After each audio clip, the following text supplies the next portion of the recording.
eu fingir e sair por aí na noitada, me acabando de rir. Se eu disser que não digo e não ligo que fico, só vou aprontar.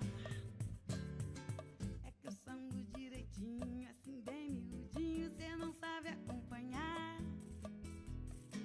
Vou arrancar sua saia e pôr no meu cabide só pra pendurar. Quero ver se você tem atitude, se vai encarar. Oi, gente! Oi, gente, eu sou a Mayara. E eu sou a Amanda. E eu sou o Luiz. E hoje a gente tá aqui na Paulista, mas a gente vai ficar aqui bem pouquinho tempo, porque a gente já tá indo lá pro Pacaembu.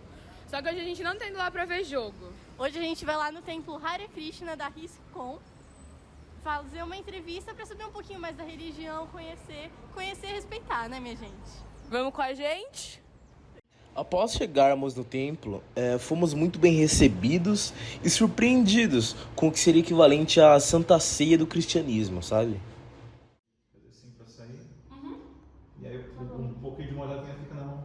A gente passa no topo da cabeça porque a gente tem um chakra aqui. Caramba.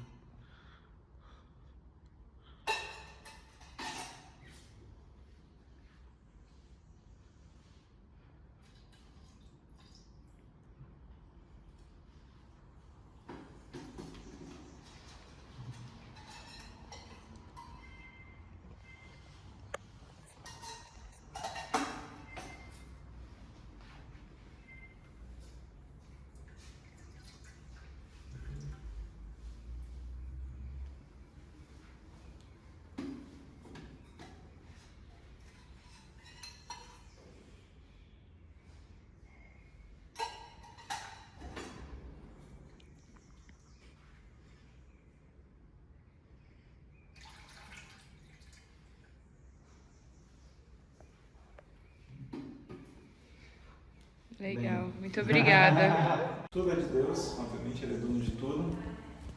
A gente tem uma alimentação vegetariana, lacto-vegetariana, porque a gente segue o princípio da não violência, né? Então por isso a gente não se alimenta de outros animais. Mas mesmo tendo uma alimentação lacto-vegetariana, não é assim que a gente vai, pega qualquer alimento, a gente vai e come. Né? Porque o alimento não é nosso. Tipo, o leite veio da vaca e... né, o mel também, as abelhas que fizeram, e, enfim, os ingredientes que tem, né? E o gosto, tudo vem de Deus, né? A gente faz alguma preparação, arroz, feijão, batata, cenoura, tudo vem dele. Então, tudo antes da gente comer, a gente oferece para Deus, no sentido de gratidão, assim, antes da gente experimentar, a gente nem prova a comida para ver se está bom, a gente primeiro oferece. Né? Aí depois qualquer coisa a gente prova e ajusta. Né? Então tudo a gente oferece para Deus. E aí esse iogurte é uma preparação que a gente oferece diariamente. Tudo que a gente come a gente oferece antes. Mas esse aqui é um clássico assim, que tem. Depois eu não sei, vou ver se, como a gente passou o dia, se eu for fazendo compra, eu pedi para fazer um docinho, não sei se você fizer. Eu falei assim, ó, faz um doce aí, uma rala, que é um doce clássico, que espero que tenham feito, que vocês vão gostar.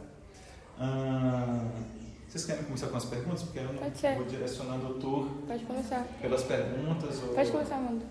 Tá bom. A gente primeiro gostaria de agradecer muito a recepção. Eu também. E a gente queria saber um pouquinho da origem da religião primeiro. Origem da religião, legal. Olha, pelas escrituras, é tipo meio que atemporal. Existe meio que desde sempre. Porque a ideia é que Deus cria o mundo e as almas que estão aqui não sabem o que elas têm que fazer, né?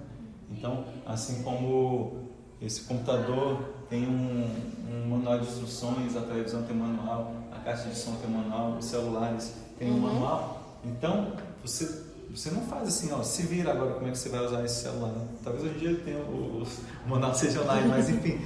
Então, o que Deus faz é que Ele passa o conhecimento, né, para o primeiro ser criado e fala assim, olha, é assim, assim, assim, eu sou a origem de tudo, eu sou, assim, não tenho começo, enfim, passa todo o conhecimento transcendental.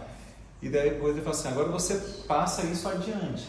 Então é um conhecimento que vem passando assim, não tem como você dizer desde quando, né? O que tem as escrituras datam de 5.000 anos atrás, porque foi quando começou a se desenvolver a escrita. Mas antes disso era um conhecimento que era passado oralmente, porque as pessoas tinham uma memória que elas ouviam e elas decoravam. Não precisava de escrita. Agora é dito que teve um sábio, mais ou menos nessa época, 5.000 alguns anos atrás, que ele, né, sentou para meditar e ele viu que as pessoas nessa era que a gente está, não iam ter memória. Ele falou assim: ninguém vai lembrar nada desse conhecimento. Eu preciso registrar isso, senão vai tudo se perder. E ele começou a registrar o que a gente chama de Vedas. Vedas significa conhecimento. Então, esse conhecimento são as escrituras milenares da Índia, a gente chama de Vedas. E é assim, uma literatura muito vasta, é o maior acervo espiritual da humanidade, isso é muita coisa, né? E ele saiu escrevendo tudo assim, e passando, né, para discípulos, cada um cuidava assim, de um trecho diferente, né? Porque, enfim, tem áreas diferentes, né, dentro do conhecimento. Então, mais ou menos assim. Então, atemporal, ele foi registrado assim, né, escrito aproximadamente 5.000 anos. Aí ficou assim mais restrito à região da Índia, porque foi lá meio que nasceu essa filosofia. Apesar de ser assim, não é algo que é escrito para os indianos, né? Porque é para toda a humanidade. E aí, quando foi no século passado, nosso mestre espiritual, vocês vão ver aqui, e vocês vão ver ali no altar também o primeiro quadro, ele recebeu o pedido do mestre espiritual dele de trazer esse conhecimento para países de língua inglesa. Inclusive foi assim, uma coisa bem mística, porque ele, assim, mais ou menos como vocês estão vindo visitar aqui, os amigos de Prabhupada, o nosso mestre a gente chama de Prabhupada, significa aquele que está aos pés do Senhor. Prabhu é Senhor e Pada, pés, né? Então aquele que está aos pés de Deus. Então Prabhupada, os amigos dele falam assim: olha, Prabhupada, tem um guru que ele é muito bom, você tem que conhecer. E sendo que o pai de Prabhupada era super espiritualizado, era devoto também e recebia gurus na casa dele, mas ele via, quando mesmo criança, que tinha um monte de guru falso, assim, guru fake, que vestia a roupa de guru e depois saía fazendo outras coisas assim, depois tirava a roupa de guru e fazia qualquer coisa que não tinha nada a ver com guru, né? E ele falava assim: não, eu conheço esses gurus são todos falsos, né? Ele falava: não, mas isso é diferente, você tem que ver, justamente como você reconhecer um guru falso, vai lá e fala se ele é falso ou não, né? Então ele chegou, como é costume na Índia, né? Eles vão assim diante de uma pessoa santa, assim, ele chegou, prestou reverências, e assim que ele se levantou das reverências, o mestre espiritual, que não era o mestre dele ainda, falou assim: vocês parecem ser, ele estava comigo, né? Vocês parecem garotos inteligentes, porque vocês não tentam levar esse conhecimento para a língua inglesa. Então, tipo assim, nem conhecia a pessoa, imagina, eu falo para vocês: por que vocês não tentam, né, ir lá para o Japão pegar, né, o Hare Krishna, né? Então, uma coisa meio convencional assim, mas aquilo se mostrou que era realmente a instrução dele, né? No último momento, assim, depois ele não pediu abrigo, a gente chama de pedir abrigo, né? Quando você aceita o guru, a gente chama de pedir abrigo, tipo assim, por favor, me abrigue, né, espiritualmente. Então ele faz isso posteriormente, aceita Bhaktisiddhanta como guru, mas ele diz que naquele primeiro dia ele já tinha sido aceito Bhaktisiddhanta no coração, e até assim, a todo momento, essa foi sempre a instrução. A primeira instrução que ele deu foi a última, porque pouco antes de Bhaktisiddhanta morrer, Prabhupada mandou uma carta falando assim: eu sou um chefe de família, eu tenho o meu trabalho, eu tenho um esposo, eu tenho filhos, né? Eu queria fazer mais pela instituição, pelo movimento, mas o que eu posso fazer, né? Então, enquanto eu tenho os meus irmãos que são monges, né, irmãos espirituais, né, são monges, estão com a vida totalmente dedicada ao templo, eu não consigo, porque eu tenho família. O que eu posso fazer? Eu quero poder servir a instituição. E aí ele falou a mesma coisa que ele tinha falado: eu acho que você vai se dar muito bem escrevendo essa filosofia em língua inglesa, né? Então, e aí, enfim, a vida inteira de Prabhupada, imagina, né, nasceu em Calcutá no final do século XIX. E imagina, como é que ele vai assim ser alguém, né, lá fora? Mas ele se esforçou muito a vida inteira de como que eu vou fazer o que meu mestre espiritual pediu que eu fizesse, enfim. E com muita dificuldade ele pega uma dessas, a literatura védica é enorme, mas tem um livro que é considerado assim, o principal para os devotos, porque é dito que esse sábio que passou tudo para a escrita, ele escreveu todo o conhecimento que tinha, né? Primeiro que assim, o conhecimento é uma coisa só. E depois ele foi compartimentando, assim, não, isso aqui é isso aqui é um tipo de coisa, aqui é outro, isso aqui são as histórias de, sei lá, de reinados anteriores, isso aqui é... E foi compartimentando e dividindo e contando tudo. Isso aqui é a parte mais filosófica, mas ele é dito que ele ainda estava insatisfeito. E aí o mestre espiritual desse sábio falou assim, ele falou assim, você está insatisfeito porque apesar de você ter escrito muita coisa, você escreveu muito bem, você fez um ótimo serviço, você não escreveu diretamente do que tem mais importante, que é diretamente sobre Deus e da relação dele com os seus devotos. Então ele fala, escreva isso. E aí foi a última coisa que ele escreveu, que é o Bhagavad Purana, que é o Srimad Bhagavatam. Isso aqui é um livro só, mas eles são tipo 19 livros, é tipo uma enciclopédia, assim, são 12 volumes, né? 12 cantos.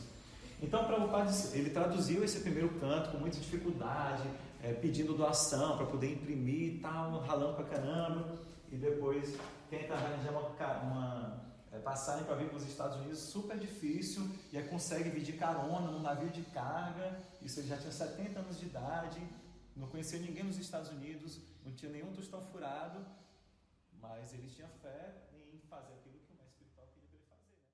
É importante a prática da leitura, dos livros, porque a gente quer lembrar de Deus, a gente quer assim, restabelecer o nosso amor por Ele, que é natural para a alma, mas agora a gente está esquecido. A gente fala, amar a Deus, mas como é que eu vou amar? Eu nem conheço Ele. Como é que eu vou te falar assim, olha, arranja um namorado para você, você tem que amar Ele, mas como é Ele? Mas o que ele gosta? Qual é o nome dele? Como é que ele é? Como é que ele se parece? Eu não sei. Então mais fácil a gente amar a Deus se a gente sabe assim, ele é assim, ele é assado, o nome dele é esse, também tem outros nomes também, mas ele faz assim, ele é muito misericordioso, ele é brincalhão, ele é isso, aí você, uau, aí você vai nutrindo o amor por Deus assim, né? Então ter um altar em casa, uma imagem, alguma coisa que você possa pelo menos, sei lá, oferecer um incenso, um copo d'água, uma flor, né? Ler as escrituras, que você possa conhecer mais, entender o que é esse mundo material, o que eu estou aqui, o que é isso tudo, né? Meditar em Deus através do cantar dos seus nomes, né? Que tem muita potência. O próprio nome de Deus é Ele na forma sonora. Deus na forma sonora é o Mahamantra Hare Krishna e é o mantra Om também, você deve ter ouvido falar, né? Om. Então ele diz que o Om é Deus também na sua forma impessoal. Lembra que eu falei que Deus também é uma energia? Então a energia de Deus na sua forma sonora é o Om, mas a energia de Deus como tendo uma personalidade na sua forma sonora é o Mahamantra Hare Krishna, Krishna Krishna, Hare Hare, Hare Rama, Rama Rama, Hare.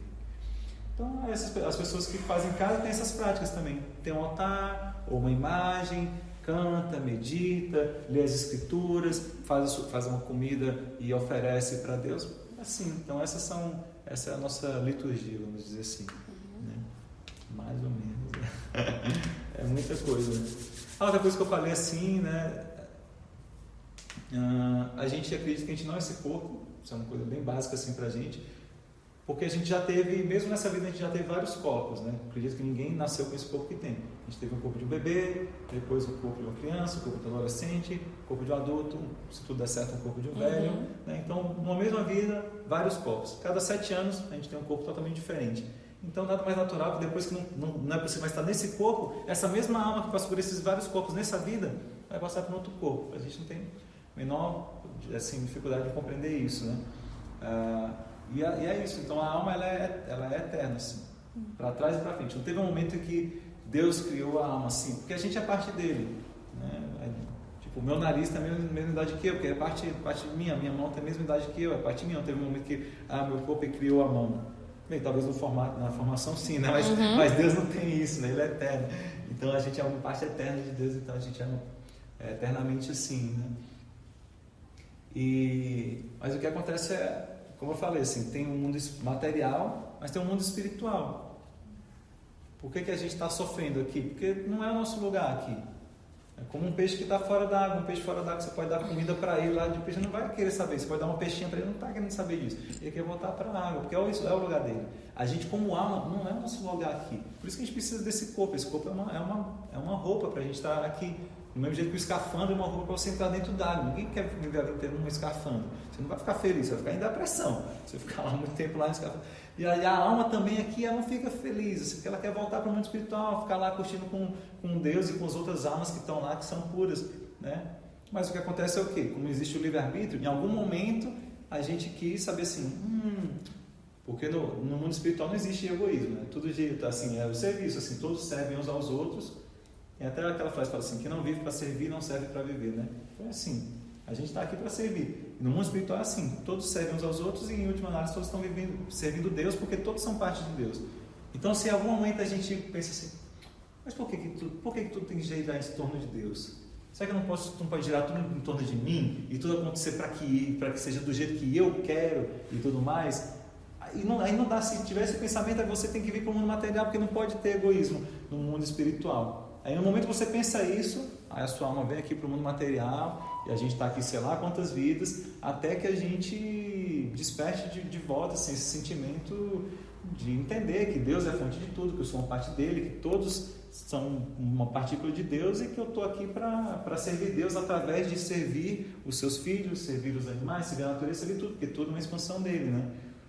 E aí quando a gente tem isso, aí a gente não precisa mais voltar no mundo material, porque a gente não tem nenhum interesse egoísta aqui no mundo material. A gente fala assim, seja feita a vossa vontade, não sei quem fala, seja feita a vossa vontade, Deus. Se você quiser que eu volte para o mundo espiritual, eu volto. Se você quiser que eu volte a nascer no mundo material e eu ajude outras pessoas a voltarem para lá, legal também. Mas não me faça esquecer de você. Essa é a oração do devoto. Não me faça esquecer de você. Isso tudo para explicar as cerimônias que a gente faz. Né? Uma pessoa que quiser seguir a religião Hare Krishna, mas se ela tiver uma rotina muito corrida, por exemplo, o professor que trabalha em 3 escolas diferentes, e aí chega em casa e tem que cuidar do filho, tem que cuidar da casa, não dá pra fazer os rituais regradinhos, mas ainda é válido, não é? Sim, claro. Boa pergunta. Uma coisa que é interessante também é que às vezes a gente nem gosta de chamar de religião, porque às vezes nem tem essa palavra religião assim como assim, um caminho, outro caminho, assim, são todos caminhos que levam a Deus, né? Tudo que todo mundo está tentando fazer é tentar despertar amor por Deus. Tanto que, assim, não é que você vai ser Hare Krishna, você vai deixar de ser cristão ou evangélico ou qualquer coisa. Tanto que a gente tem um padre, que é um padre anglicano, que ele é um sacerdote brahmana, Vaishnava. Então, isso assim, de ser da religião não quer dizer que... Engraçado que ele fala assim, que quando ele conheceu os Vedas, ele se sentiu mais próximo de Deus e mais próximo de Cristo também. Ele fala, né? Interessante. Quando a gente lê os Vedas, a gente consegue entender cada religião, o que é, porque cada um está falando de um ponto diferente. Tem uma analogia interessante nas escrituras que é assim, vários cegos estão tentando entender o que é um elefante, né? Então um pega assim na pata e fala assim, entendi, elefante é tipo uma coluna. Aí outro está pegando um tronco assim e fala, não, você está viajando, ele é tipo um grande muro, uma grande parede. Aí outro está pegando um rabo e fala assim, não, um elefante é tipo uma corda. Aí outro está pegando assim na parede e fala assim, não, o elefante é meio como se fosse uma lança, meio como se fosse uma espada. Quem deles está certo, quem deles está errado? Todos estão certos, mas cada um está vendo um aspecto diferente. Então é assim, as religiões, cada um está falando de um aspecto diferente de Deus e estão brigando achando que está falando coisas diferentes, né? Então a gente tem essa visão. Estou louco! Vem um homem ao metrô! Massageou! Os caipiras. A Mil Espaço Sojudo, no shopping dos óculos. Eu tô chocada que aqui passa metrô, eu não sabia, eu passo aqui pra ir, já tá bom, né?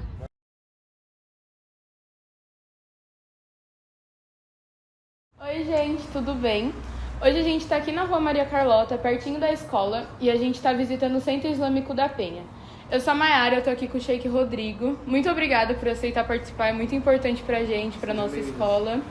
E eu gostaria que você se apresentasse um pouquinho pra gente. Tá, Mayara, todos do colégio aí, Júlio Bosco, né? Júlio Botelho. Botelho, perdão. Sejam todos bem-vindos ao Centro Islâmico da Penha. Eu sou o Sheik Rodrigo Jalur, sou líder religioso do Centro Islâmico da Penha. Sheik é uma liderança dentre a comunidade muçulmana. Eu comando o Centro Islâmico da Penha. Sou considerado o primeiro sheik brasileiro, apesar de ser filho de libanês, sou brasileiro. Me formei na República Islâmica do Irã, no seminário teológico da cidade chamada Qom, no Irã, em política e teologia islâmica, né? E atuo no Brasil já há 10 anos como um líder religioso daqui, né? Já viajei cerca de 12 países, né, como sheik. Aqui no Brasil já estive na Mesquita de Curitiba, Mesquita do Brás, em algumas outras mesquitas aqui do Brasil. E hoje eu fico aqui no Centro Islâmico da Penha, que é o bairro onde eu moro. Muito legal. Bom, e eu sou a Amanda e eu gostaria que o senhor falasse um pouquinho sobre a religião do islamismo. Bom, vamos lá, Amanda. O islamismo, se você estudar bem o islamismo, você vai ver que não tem muita diferença do cristianismo ou do judaísmo. Por quê? São religiões que a gente fala que são abraâmicas. O que são religiões abraâmicas? Que partem do profeta Abraão. O profeta Abraão, ele é pai do monoteísmo. Então, significa o quê? Nós acreditamos em um Deus único. Então, não existe o Deus dos muçulmanos, o Deus do cristão ou o Deus do judeu. Então, o primeiro passo para quem quer conhecer o islamismo é saber que são monoteístas. E muitas das vezes, pela mídia, é mostrado que o Islã é contra o judeu, o Islã é contra o cristianismo, o cristão é contra o muçulmano, mas isso daí é a intolerância religiosa que parte pelo homem, né? Não é uma questão religiosa. Por quê? Religiões abraâmicas são aquelas religiões que acreditam na criação do mundo, do céu e da terra, acreditam em Adão e Eva, acreditam em Abraão, pai do monoteísmo, Moisés, Noé, Jesus... E Mohammed ou Maomé, como fala em português, mas a gente sempre fala que o nome é próprio, então a gente sempre usa o nome Muhammad. Muhammad, ele foi o último profeta e mensageiro que veio 600 anos depois do profeta Jesus com uma missão, que era trazer mais uma vez para a humanidade a palavra de Deus. Então, primeiro passo, todo muçulmano ele é monoteísta, acredita em Deus único. Acreditamos que esse Deus único ele é justo, então é o segundo pilar do Islã. Nossa religião é baseada em 5 pilares. Pilares, por que a gente fala pilar? Uma casa ela tem colunas, são pilares. Se você tirar um desses pilares, você compromete a construção dessa casa. Então o islamismo, as 5 bases da nossa religião é o quê? Esse Deus ele é único, esse Deus que é único ele é justo, a justiça de Deus. O terceiro pilar é o profetismo. Então esse Deus que é único e que é justo, ele envia no decorrer da história da humanidade profetas e mensageiros. Há diferença entre os dois. Profetas e mensageiros para advertir a humanidade, né? Então, advertir a humanidade do quê? Do que é lícito ou ilícito, o que é certo e o que é errado, o que é bom, o que é ruim, considerado por Deus. Mas Deus dá o livre-arbítrio, então cada um faz o que quer, todos somos livres, porque esse daqui é um dom, é uma dádiva que Deus deu, presenteou à humanidade, a liberdade de escolha da vida. Mas o profetismo, ele é essencial para a vida, porque ninguém tem contato com os anjos, ninguém tem contato direto com Deus. Qual é o intermédio entre Deus e o humano? Né? Os profetas. Então os profetas tinham contato com os anjos, em especial o anjo Gabriel, porque o anjo Gabriel, ele é o anjo da revelação. É o mesmo anjo que falou com Jesus, que falou com Mohammed, que falou com Abraão, Moisés. É o que orientou eles em nome de Deus. Então, o profetismo ele vem como o quê? Uma mensagem para ensinar a humanidade como viver. Essa questão de unificar a mulher com uma vestimenta, né, para que ela tire o véu dentro de casa, ela tenha uma vida normal. Quando ela está com homens no meio de pessoas que não são relacionadas ao meio pessoal dela, ela coloca o véu. Isso não parte do Islã, isso parte de uma ordem de Deus. E como eu falei, Deus ele é único. Muitos falam que o Deus do muçulmano é Alá, mas Alá não é o Deus do muçulmano. Alá é Deus no idioma árabe. Você falar God em inglês, Khudá em persa, Deus em espanhol, Deus em português, Alá no idioma árabe. Se um cristão católico árabe pegar a Bíblia, que é no idioma árabe, porque é o idioma dele, e for ler, não vai estar escrito Deus, vai estar escrito Alá, igual está escrito no Alcorão, Alá. Né? Agora, o que é Alá? As pessoas não sabem. É porque Deus não tem como ser definido. A palavra Deus, que a gente fala tanto Deus, Deus, Deus, se perguntar define Deus para mim. Seria uma figura mística, um exemplo a ser seguido. Dá para definir Deus? Consegue? Muito difícil. É difícil, por quê? Porque a gente não sabe nem o significado da palavra Deus. Né? Muitas das vezes as pessoas não sabem. A palavra Allah no idioma árabe é o quê?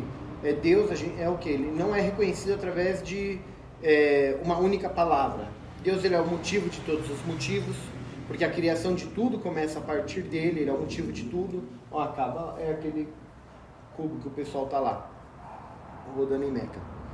Então, a palavra Allah, ela é o quê? Deus, ele é reconhecido através de seus atributos.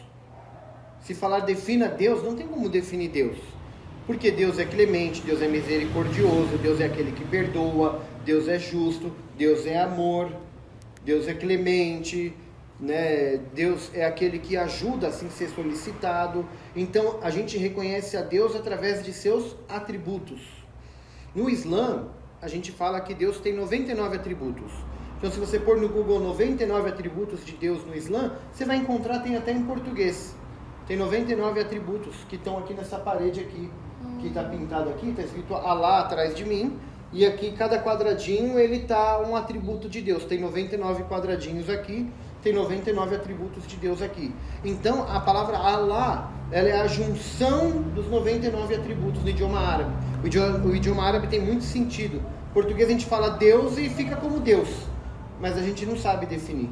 No árabe sabe como definir, não em uma palavra para definir, mas quando eu falo Allah, é aquele que é justo, é isso. Em vez de eu falar aquele que é, Deus é aquele que é justo, o que a gente não consegue definir em uma palavra, Deus é amor, Deus é bom, Deus é justo, Deus é caridoso e tudo.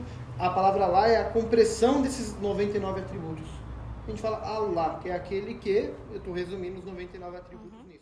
Isso significa Deus, né? Nós temos um mês sagrado, o 9º mês do calendário lunar. Os muçulmanos se orientam pelo um calendário lunar, né? Não é como o calendário que a gente segue aqui. Então, esse calendário lunar são 12 meses também. Tem 355 dias do ano, tem 10 dias a menos que o calendário convencional que utilizamos. E são 12 meses. O 9º mês desse calendário lunar chama Ramadã. Ramadã, ele é um mês sagrado dos muçulmanos, porque ele é um mês que foi revelado ao Corão Sagrado ao profeta Muhammad, e nesse mês é um mês que Deus, no próprio Corão Sagrado, ele fala para os muçulmanos jejuar do nascer do sol até o pôr do sol. Então, durante esse período, os muçulmanos, eles não comem, não bebem, não têm relações sexuais, e também se abstêm, porque o jejum não é só do corpo físico, mas um jejum espiritual. Então, se abstém de ouvir a fofoca, fazer fofoca, tomar cuidado com o que você olha, com o que você fala, com o que você ouve, tomar cuidado com as suas atitudes. É um mês que a caridade é incentivada com uma ênfase maior, porque é um mês sagrado e Deus, ele sempre dá motivos para a humanidade se voltar para Ele. Então, é um mês que Deus fala que toda atitude tua é adoração a Deus. E toda adoração a Deus é contado como uma recompensa no dia do juízo final. Então, quando você faz caridade no Ramadã, essa bênção ela é maior do que um dia comum. Então, o mês do Ramadã é um mês que a gente faz jejum, é um mês que foi revelado ao Corão Sagrado. Todos os muçulmanos do mundo, sem distinção, eles fazem esse jejum também. Então, nós falamos de práticas agora. Crença, eu falei, são 5 pilares. Práticas, nós falamos que todo muçulmano faz oração. Uma vez na vida, se tiver condição financeira, viaja para Meca para fazer a peregrinação. E todo muçulmano também faz um jejum no mês do Ramadã, né? Não ingere nem água. É um jejum total do nascer do sol ao pôr do sol. Uma outra curiosidade é que as orações do islamismo são todas no idioma árabe, independente da tua nacionalidade. O Islã não vê como nacionalidade as pessoas, não enxerga fronteiras ou nacionalidade. A oração ela é em árabe, porque o Islã foi revelado no idioma árabe, e essa oração ela unifica todos. Qualquer mesquita do mundo que você viajar, você vai falar Salamu Alaikum, quer dizer que a paz esteja contigo, é o cumprimento que a gente usa. E qualquer muçulmano na hora da oração não se perde, porque o sheik vai fazer a oração exatamente em árabe, seja na China, no Brasil ou em qualquer outro lugar. Nós acreditamos que nós viemos da terra e para a terra volta. Somos bonecos de terra, a gente precisa de água para ter vida e tudo. O muçulmano xiita, ele usa sempre para orar uma pedrinha de barro, porque isso daqui é sintético, o tapete no caso. Então a gente sempre coloca na linha aqui onde a gente vai rezar, por quê? Para colocar a testa, porque a gente na oração a gente se prostra para Deus. E a gente tem que se prostrar e só se curvar para Deus. Então a testa, essa região onde a gente se prostra, é um local sagrado do corpo físico. E esse lugar é o quê? A gente só se prostra em algo natural. Se é que fosse um chão todo de mármore, não precisaria dessa pedrinha. Se eu tivesse num chão só de barro, não precisaria. A gente usa tapete nas mesquitas, é sintético. Então a gente sempre usa uma pedrinha. O sunita já não usa, ele se prostra direto no sintético. O xiita já tem essa mística de que o mais correto é se prostrar em algo natural. Então a gente usa essa pedrinha. Sempre que for numa mesquita e ver que tem essas pedrinhas de barro em algum lugar para você pegar e utilizar na oração, você já sabe que é um centro islâmico xiita. Aqui as duas cidades principais para o muçulmano, que é Meca, onde vocês viram, e aqui é Medina, que é onde está enterrado o profeta Muhammad. Né? Aqui é Meca e Medina, são as duas principais cidades. Né? E aqui tem uma súplica, que a gente fala que é a súplica do herdeiro, que na verdade aqui ela traz diversos profetas da história da humanidade. Então ele começa falando que a paz esteja contigo, ó Adão, que a paz esteja contigo, ó Noé, que a paz esteja contigo, ó Moisés, ó, que a paz esteja contigo, ó Jesus. Né? Então ele vem trazendo os profetas, ele traz uma súplica abençoando e desejando que a paz esteja com esses principais profetas. Né? E aí sempre tem um local onde o sheik senta para proferir a palavra para os muçulmanos. Muitas das vezes, se não é uma poltrona, geralmente é como um pequeno púlpito, né? Que ele fica de pé. Então aí você pode, depende do sheik, ele escolhe se ele quer sentado, ou como aqui a gente tem sofá, a gente usa a poltrona que todo mundo senta e fica à vontade. Né? Então a estrutura de uma mesquita é isso, não tem nada além disso. Né? Aí tem as decorações que cada um coloca para servir melhor as pessoas que visitam.